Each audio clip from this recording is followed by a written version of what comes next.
여러분 안녕하십니까? 인공지능 거품론 속에서 검은 금요일로 지난주 거래를 마쳤던 코스피가 반등하면서 이번 주 거래를 시작했습니다. 주말 사이에 AI 거품론을 덜어낼 소식들이 전해지자 코스피는 2% 가까이 뛰었습니다. 특히 외국인들이 사재에 다시 나서면서 코스피는 올랐는데 연말까지 외국인 수급은 환율이 변수가 될 전망입니다. 오늘 첫 소식 이민우 기자입니다. AI 거품론에 타격받은 삼성전자는 3% 올라 10만 전자를 회복했고 SK하이닉스도 8% 넘게 올라 60만 원 선을 돌파했습니다. 워런 버핏 회장이 이끄는 버크셔 해서웨이가 구글의 모회사 알파벳에 6조 원을 투입했다는 소식이 전해지면서 시장은 AI 거품론 우려를 일부 덜었습니다. 지난 주말에 미국 증시가 정상반전을 했고 대규모 투자 계획들이 나오면서 시장 분위기를 좀 환기시키고 있다 정도로 보고 있어요. 젠슨왕의 발언들이 AI 버블론을 부식시켜줄 수 있을지 봐야 되지 않을까라는 생각을 하고 있습니다. 반도체 등 기술주 급등에 코스피는 2% 가까이 오른 4089.25에 장을 마치면서 다시 4080선을 탈환했습니다. 이번 달 들어 9조 원 넘게 팔자에 나섰던 외국인 투자자가 순매수로 돌아섰고 기관이 대거 사들이면서 지수를 끌어올렸습니다.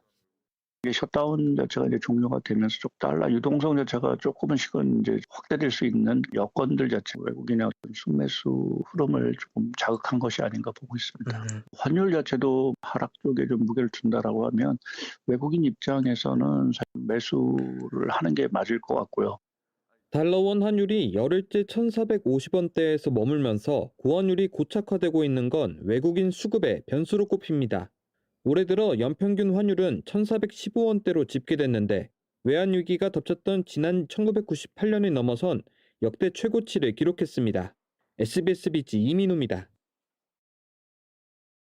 다음으로 부동산 관련 소식들을 전해드리겠습니다. 서울 전역을 3중 규제로 묶은 11호 대책이 시행된 지 한 달이 지났습니다. 거래가 얼어붙으면서 서울 아파트값 상승세가 둔화되나 했었는데 강남과 비강남의 격차는 대래 벌어지고 있습니다. 양극화가 뚜렷해지고 전세 월세화가 가속화되면서 서민들의 주거 부담은 더 커지고 있습니다. 먼저 박연신 기자가 보도합니다. 1,100세대가 넘는 서울 반포동의 한 아파트입니다. 이곳 전용 59제곱미터는 지난달 30일 35억 9천만 원에 거래되면서 신고가를 경신했습니다. 현재 매물로 나온 물건은 가격이 더 높습니다. 지금 있는 매물들은 37, 8억이에요. 집값이 내려가겠나 이렇게 조금 지켜보는 상황인 것 같고요. 금액은 꾸준히 올라간다고 보셔야 될 거예요. 결국에는 희소성이죠. 돈 있으신 분들은 돈을 더 주더라도 좋은 곳을 가려고 하는 거죠. 지난달 20일부터 28일 동안 접수된 아파트 거래 허가 신청은 3,300여 건. 10.15 대책 이후 서울 아파트 거래는 급격히 줄었지만 강남 아파트 거래 가격은 줄지 않는 상황입니다. 대책 직전 주간 상승률 0.54%였던 서울 아파트 값은 지난주 0.17%까지 내려왔습니다. 다만 토어제 지정 이후인 지난달 20일부터 이달 12일까지 서울 전체 거래의 40%가 강남 3구와 용산구에서 발생한 신고가였습니다. 지금은 어느 쪽을 사든 현금 부자들이 유리한 상황이잖아요. 강남 상부는 기존에도 이제 규제 지역이었기 때문에 거래량은 떨어졌지만 신고가는 계속 났던 지역이고 양극화 현상이 조금 더 심해질 것 같네요. 대책 이후 서울 아파트 전셋값도 오르는 가운데 강남 3구만 물량이 늘고 비강남권은 오히려 줄면서 전세 시장 역시 양극화가 심화하고 있습니다. SBS 비즈 박연신입니다. 이번 부동산 대책들이 나올 때 내국인들이 역차별을 받고 외국인들의 부동산 쇼핑을 할 것이라는 우려가 컸습니다. 국토교통부가 외국인의 부동산 이상 거래를 들여다본 결과 모두 290건의 위법 행위가 적발됐습니다. 환치기에서 무자격 임대업까지 그야말로 수법도 천태만상이었습니다. 안재 기자. 네, 안지혜입니다. 이상거래 절반에서 위법 행위가 의심된다고요? 네, 국토교통부는 지난해 6월부터 올해 5월까지 국내에서 외국인의 이상주택거래 438건에 대해서 조사를 진행했습니다. 그 결과 절반에 달하는 210건의 거래에서 모두 290건의 위법 의심 행위가 적발됐습니다.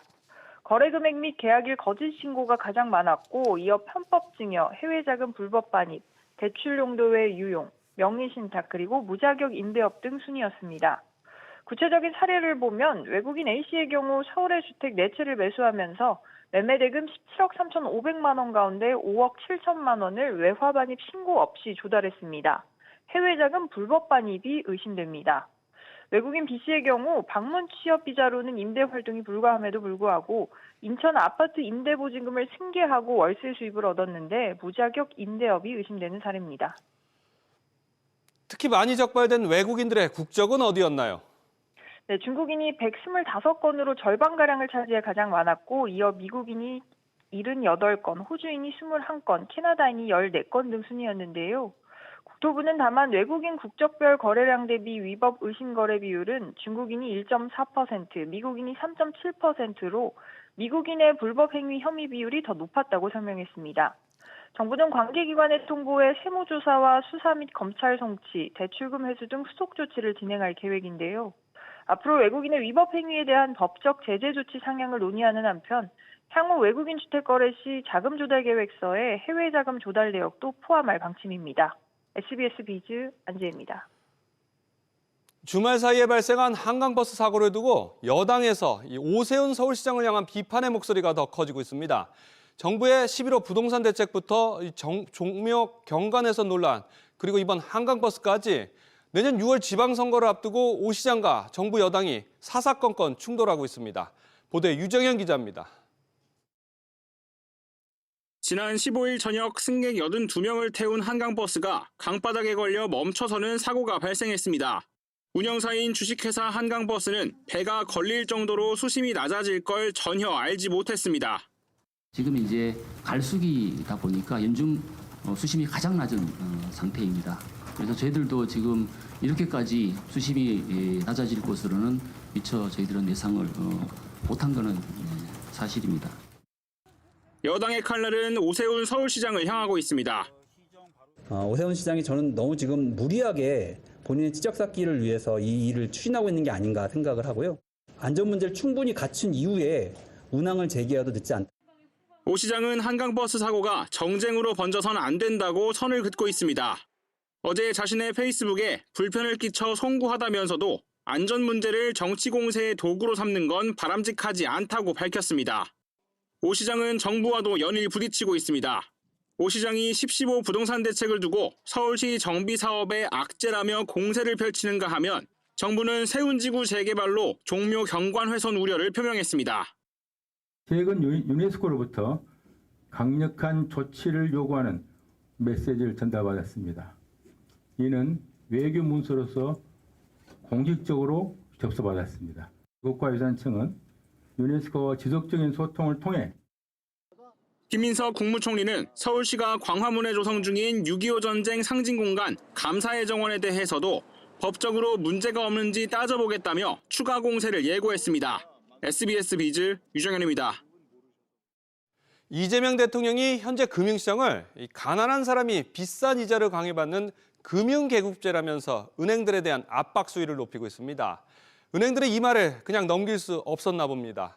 이미 저신용자가 이 고신용자보다 더 낮은 금리를 적용받는 이례적인 금리 역전 현상이 나타나고 있습니다.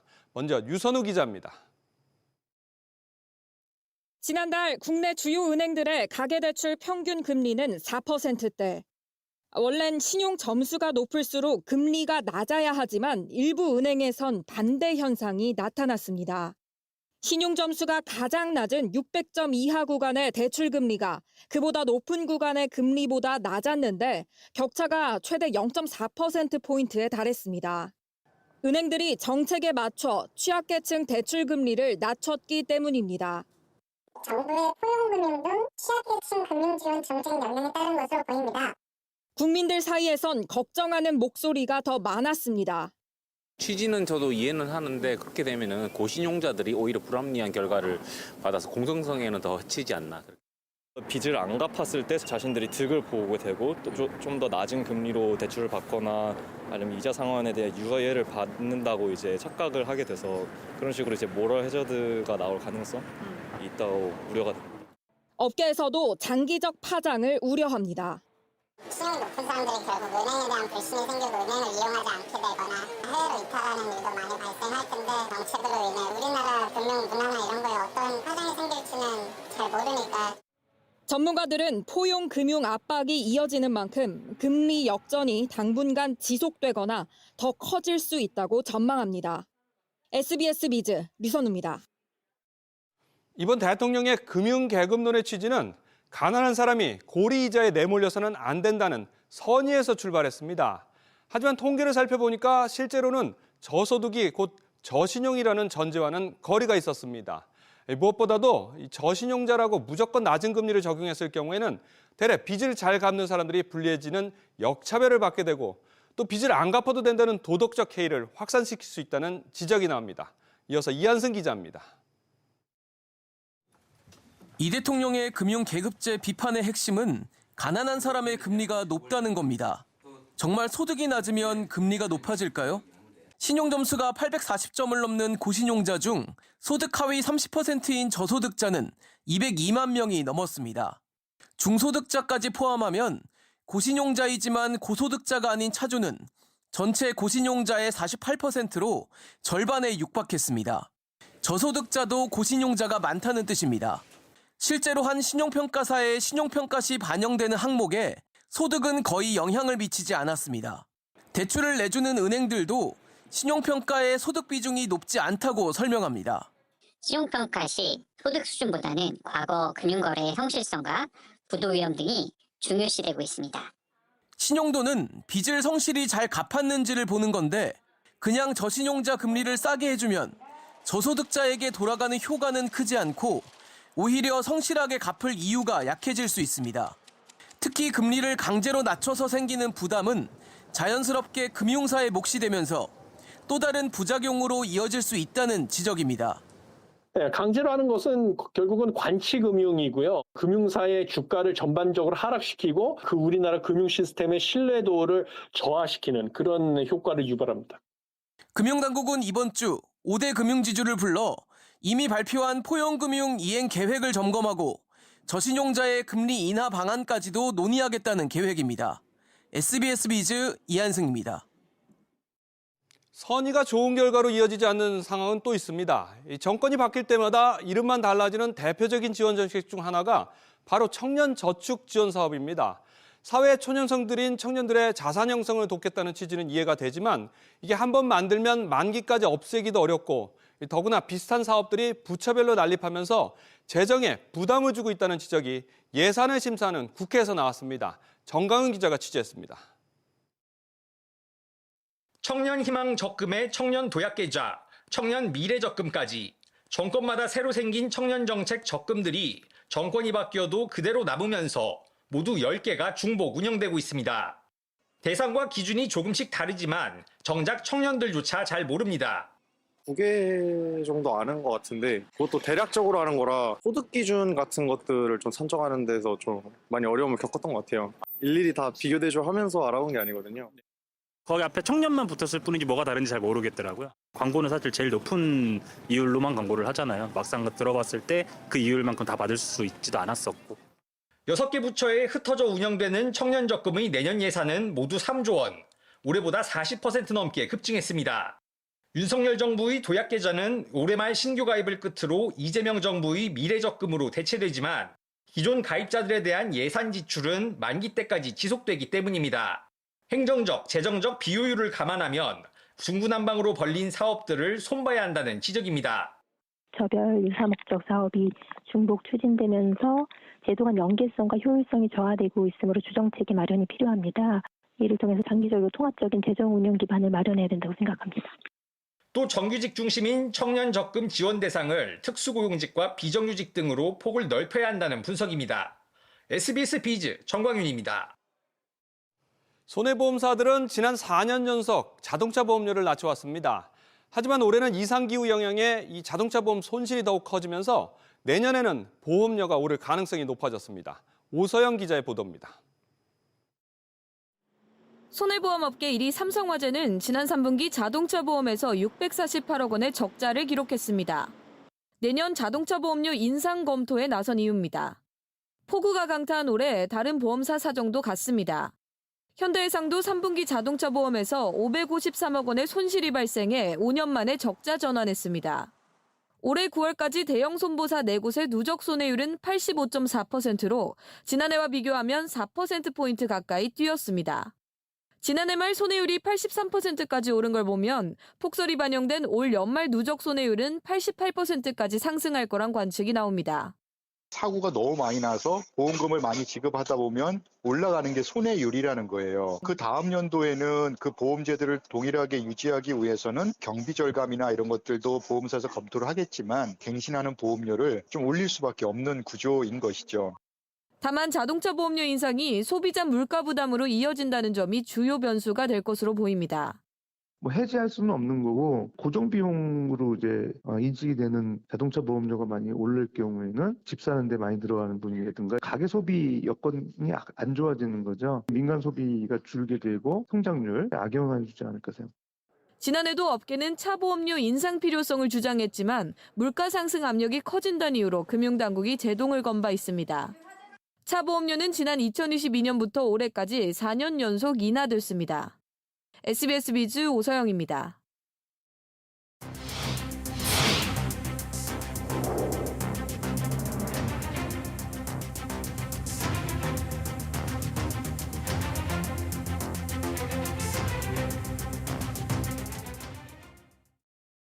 위축됐던 지역 경기에 오랜만에 조금이나마 온기가 돌아오는 모습입니다. 반도체 호황에 이어지면서 전국 곳곳에서 3분기에 수출과 생산이 함께 늘었고 또 7월부터 지급된 소비 쿠폰 영향으로 소매 판매도 11개 시도에서 증가했습니다. 정인영 기자, 일단 전국적으로 수출 성적 어땠습니까? 네, 오늘 국가데이터처가 발표한 자료를 보면 3분기 수출은 전국 17개 시도 중 13곳에서 작년 같은 기간보다 증가했는데요. 올해 1분기만 해도 수출이 늘어난 지역은 6곳에 불과했습니다. 주요 증가 지역을 보면 제주가 168%, 충북 36.8%, 광주 23.5% 늘었는데요. 기타 직접 회로 반도체, 메모리 반도체, 프로세서 컨트롤러 등의 수출이 증가한 영향입니다. 광공업 생산은 충북과 경기, 광주 등 10개 시도에서 증가했는데요. 전국적으로 5.8% 늘며 2022년 1분기 이후 최고 증가율을 보였습니다. 반도체, 전자부품 등의 생산이 늘어난 영향입니다. 서비스업 생산은 서울과 울산 등 14개 시도에서 늘었습니다. 그럼 소비와 물가 지표는 어떤가요? 세종이 8.8%, 인천과 대구가 5%대로 증가하며 전국 11개 시도에서 작년 같은 기간보다 소매 판매가 늘었는데요. 소비 쿠폰 지급이 영향을 미친 것으로 보입니다. 다만 서울과 제주 등 6개 지역에선 면세점과 슈퍼마켓, 대형마트 등에서 판매가 줄며 지역별 온도차가 있던 것으로 나타났습니다. 소비자 물가는 모든 시도에서 작년보다 올라 전국적으로 2% 상승했습니다. 보험료와 공동주택 관리비 같은 개인 서비스와 외식 등이 오른 영향이라고 국가데이터처는 설명했습니다. SBS 비즈 정민영입니다. 지난해 사용하지 않고 사라진 고령층의 카드 포인트가 무려 150억 원에 달했습니다. 그래서 앞으로는 이 카드 결제 때 이 포인트가 자동 사용돼 이 포인트 소멸을 막는 서비스가 모든 카드사에 도입됩니다. 신성우 기자의 보도입니다. 소멸 예정 사실을 모르고 지나치는 등 카드 포인트를 제때 사용하지 못하는 경우가 많습니다. 올해 상반기 말 기준 미사용 카드 포인트는 약 2조 9천억 원으로 꾸준히 늘고 있습니다. 미사용 상태에서 5년이 지나면 카드 포인트는 자동으로 사라지는데 이렇게 소멸되는 포인트가 매년 약 1,000억 원 가까이 됩니다.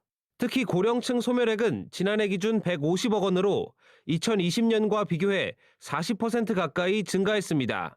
소멸액이 좀처럼 줄지 않자 금융감독원과 카드사들이 포인트 자동 사용 서비스를 도입하기로 했습니다. 잊을 위험 없이 카드 결제 시 포인트가 자동으로 차감되도록 하겠다는 겁니다. 카드사 홈페이지나 모바일 앱을 통해 자동 사용 서비스를 신청하고 결제 시 사용할 포인트 단위만 설정하면 됩니다. 예를 들어 1,000포인트로 설정해 놓으면 결제 때마다 1,000포인트씩 자동 차감됩니다. 금융 취약계층인 고령층은 서비스 신청이 어려울 수 있는 만큼 내년 2월부터 별도 신청 없이 서비스를 기본 적용하기로 했습니다. 포인트 사용 편의성이 대폭 개선이 될 것으로 기대하고 있습니다. 특히 고령층에게 별도 신청 없이 자동 사용 서비스를 기본 적용하게 돼서 어르신들도 소외되지 않고 카드 포인트를 손쉽게 사용할 수 있을 것으로 기대하고 있습니다. 카드사들은 올해 연말까지 서비스를 순차적으로 시행할 예정입니다. SBS 비즈 신성우입니다. 국내 시공능력평가 21위인 우미건설이 계열사들에게 부당하게 일감을 몰아줬다가 적발돼서 약 500억 원 가까운 과징금 제재를 받게 됐습니다. 그렇게 계열사들의 실적을 부풀린 뒤에 이 정부 사업에 벌떼 입찰에 나섰고 일부는 총수 2세가 사익을 챙기는 데도 쓰였습니다. 최지수 기자, 이 계열사들에게 도대체 부당하게 얼마나 일감을 몰아준 겁니까? 네, 공정위는 5개 계열사에 5천억 규모 공사 물량을 부당하게 몰아준 우미건설에 과징금 484억 원을 부과하고 검찰 고발합니다. 공정위에 따르면 우미건설은 2010년대부터 공공택지 입찰에 계열사를 참여시켜 낙찰 확률을 높이는 벌떼 입찰에 적극 참여해왔습니다. 이후 LH가 주택건설 실적 300세대 이상을 갖춘 업체만 1순위로 입찰할 수 있게 요건을 강화하자 우미건설은 꼼수를 쓰기 시작했습니다. 벌떼 입찰을 이어가기 위해 자신들이 시행을 맡은 12개 아파트 공사 현장에 주택건설 실적이 없는 계열사들을 시공사로 선정해 5천억에 달하는 일감을 제공했습니다. 명상건설 등 당시 건축공사 면허조차 없던 업체가 시공사로 선정되기도 했습니다. 이후 지원받은 계열사들은 실제 벌떼 입찰에 동원됐고 2020년 2개 택지를 낙찰받았습니다. 이를 통해 우미그룹은 매출 약 7,200억 원을 올렸습니다. 또한 우미건설 시공능력 순위 역시 2010년 60위에서 올해 12위로 급등했습니다. 이런 일감 몰아주기로 총수 2세들의 이익을 챙겨주기도 했다고요? 네, 그렇습니다. 부당 지원받은 우미 에스테이트는 이석준 부회장의 두 자녀 이승훈, 이승현씨가 당시에 지분 100%를 보유하고 있었습니다. 우미 에스테이트는 설립 4개월 만에 880억 원의 일감을 받았고 이후 지분을 우미 개발에 매각해 5년 만에 117억의 차익을 얻었습니다. 총수 2세의 부당한 부의 이전이 발생한 셈입니다. 또 우미 에스테이트는 건축 시공평가 순위가 기존 5,402위에서 35위로 급등했습니다. 주거 안정을 위해 공급되는 공공택지를 총수 일가 사익 편취로 활용했다는 점에서 문제가 심각한데요. 우미건설은 소명 자료를 제출했지만 받아들여지지 않아 안타깝다며 공정위 의결서를 수령한 뒤 대응 방향을 검토하겠다고 밝혔습니다. SBS 비즈 최지수입니다. KT의 차기 최고 경영자 공개 모집 접수가 마무리됐습니다. 당초 복귀가 예상되던 구현모 전 대표나 현 김영섭 대표는 지원하지 않았습니다. 김한나 기자, 어떤 인물들이 출사표를 던졌습니까? 네, 통신업계에 따르면 KT 현직 인사 중에서는 이현석 KT 커스터머 부문장이 지원했습니다. 또 KT 출신인 김태우 전 서울교통공사 사장과 박윤영 전 KT 기업부문장, 김혁 전 성균관대 교수와 박대수 전 KT텔레캅 대표가 언급되고 있는데요. 이외에도 주영철 전 국정기획위원회 경제 2분과 위원과 홍원표 전 SK쉴더스 대표가 있는 것으로 알려졌습니다. 다만 현 해킹 사태 수장인 김영섭 KT 대표와 기대를 모았던 구현모 전 KT 대표의 귀환은 없을 예정입니다. 올해 안에 최종 후보가 결정되는 구조죠. 앞으로 일정 어떻게 됩니까? 네, 그렇습니다. 사회이사 8명으로 구성된 이사 후보 추천위원회가 사내외 후보군을 대상으로 서류 면접 평가를 거쳐 올해 최종 후보 1인을 선정하는데요. 이후 김 대표의 임기가 끝나는 내년 3월 주주총회에서 선임 여부가 결정됩니다. KT는 해킹 사태뿐 아니라 구조조정 등 내부 직원들의 반발로 대내외 경영 환경이 녹록지 않은 상황인데요. 이통 3사 간 인공지능 경쟁도 치열해지고 있어 체질 개선까지 이뤄내야 하는 과제를 안고 있습니다. 이에 ICT 전문성을 갖춘 대표가 절실하다는 의견이 나오는 가운데 이번에도 정부 입김이 작용할 경우 부작용이 적지 않을 것으로 보입니다. SBS 비즈 김한나입니다. 지난 주말 충남 천안에 있는 이랜드 물류센터에서 대형 화재가 발생했습니다. 이 때문에 연말 대목을 앞두고 이랜드가 유통하는 주요 패션 브랜드 상품의 배송이 차질을 빚고 있습니다. 신채영 기자, 이랜드 패션 제품들 배송이 지연되고 있다고요? 네, 이랜드월드가 국내 유통하는 인기 브랜드 뉴발란스는 고객사와 주문 고객 등에 예상치 못한 지연 이슈가 발생해 일부 주문의 출고가 평소보다 늦어지고 있다며 순차적으로 출고를 준비 중이라고 안내하고 있습니다. 뉴발란스뿐 아니라 스파오와 후아유, 로엠 등 이랜드 패션 계열 수입 10개 브랜드 모두 배송에 차질을 빚고 있는데요. 재고 부족으로 인한 고객 불편이 당분간 이어질 것으로 보입니다. 이번에 화재가 발생한 천안물류센터는 5개 층의 축구장 27개 넓이로 전국 이랜드 물류센터 중 규모가 가장 큰데요. 현재도 잔불 정리가 진행되고 있고 정확한 사고 원인 파악에도 시일이 걸릴 전망입니다. 연말 대목을 앞두고 매출에도 타격이 있겠군요. 네, 해당 물류센터에는 의류와 신발 등 1,100만여 개 물품이 보관돼 있었던 것으로 추산되는데 사실상 건물 전체가 전소된 상태입니다. 연말은 패션 소비 수요가 높아 연중 최대 성수기로 꼽히는데 그룹 전체 매출에서 패션 부문이 51%를 차지하는 이랜드로선 이번 화재로 실적 타격이 작지 않을 전망입니다. SBS 비즈 신청환입니다. 은행권 주택담보대출 변동금리의 기준인 코픽스가 2달 연속 올랐습니다. 은행연합회에 따르면 지난달 신규 취급액 기준 코픽스는 전달보다 0.05%포인트 높은 2.57%로 집계됐습니다. 이에 따라 시중은행들은 내일부터 신규 주택담보대출 변동금리에 이번 인상된 코픽스 금리를 반영할 예정입니다.